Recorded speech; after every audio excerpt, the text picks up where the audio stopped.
Hai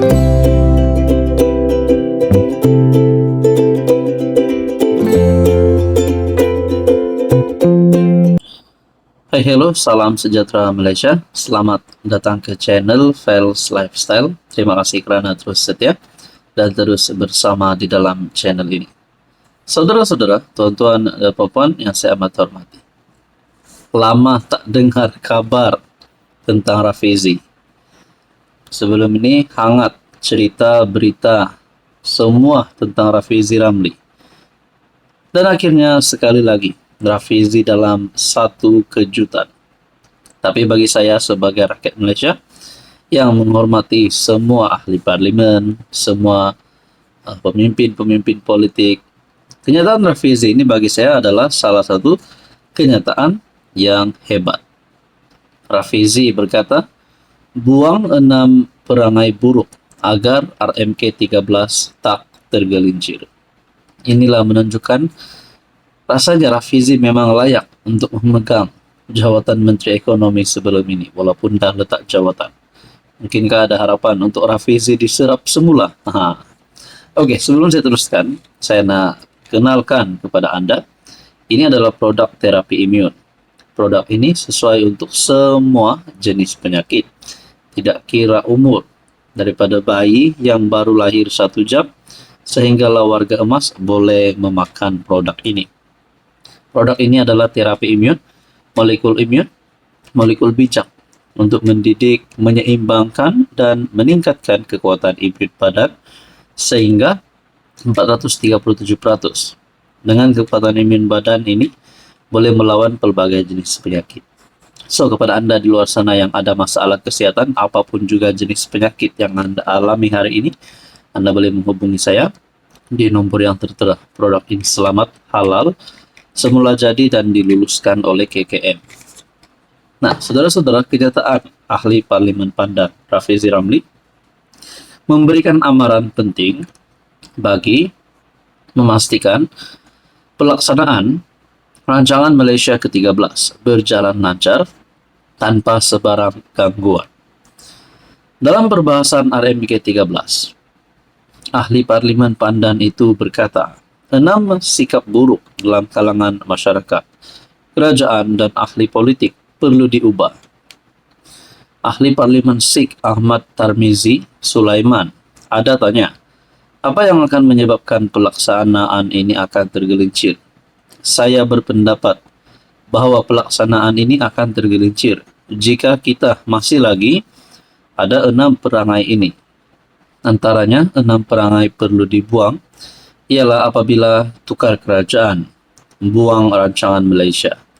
Bukan idea aku, maka aku tak akan sokong. Sokong di depan, tapi tolak di belakang. Dan rancangan lain, tapi peruntukan digunakan untuk program lain, kata Rafizi.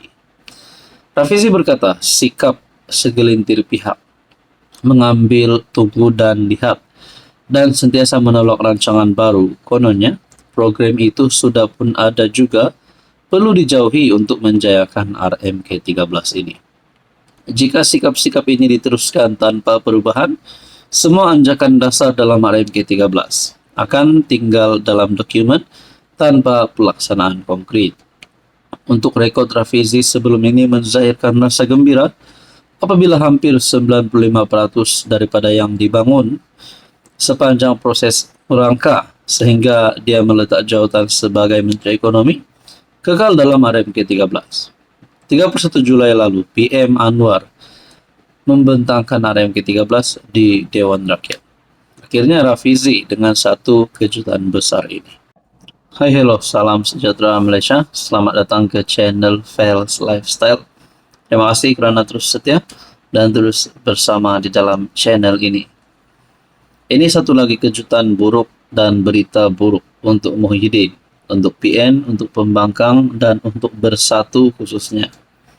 Sebelum ini sudah banyak yang terjadi kepada Bersatu. Akaun dibekukan, hilang kerusi dan macam-macam lagi. Tapi pada akhirnya rupanya Bersatu kecewa lagi dan ini sebabnya.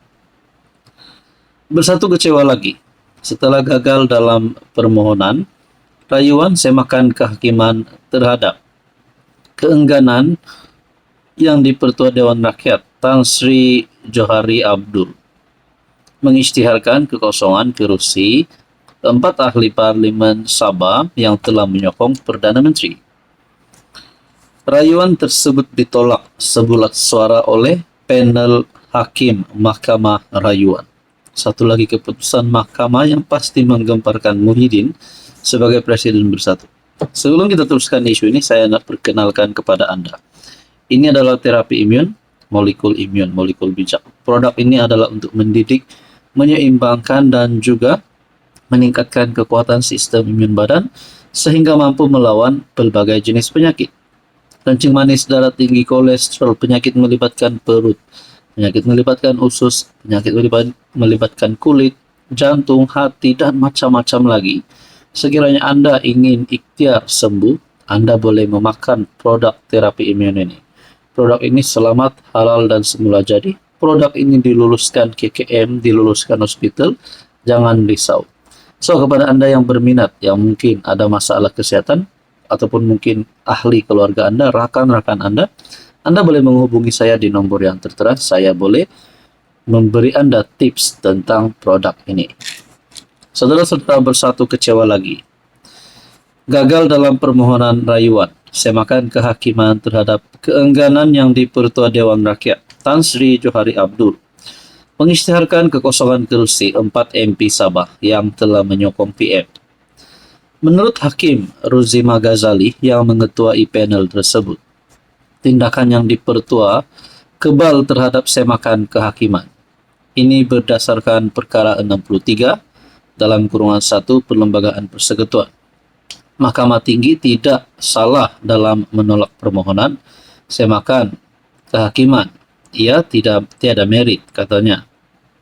2 tahun lalu, Hakim Mahkamah Tinggi Amarjit Singh berkata, beliau menuruti duluan Mahkamah Persekutuan yang memutuskan bahawa keputusan sama ada wujud kekosongan kerusi tidak boleh diadili di bawah perkara 63 dalam kurungan 1 Perlembagaan. Perkara tersebut menyatakan kesahihan prosiding Dewan di Parlimen atau jawatan kuasanya tidak boleh dipersoal di mana-mana mahkamah.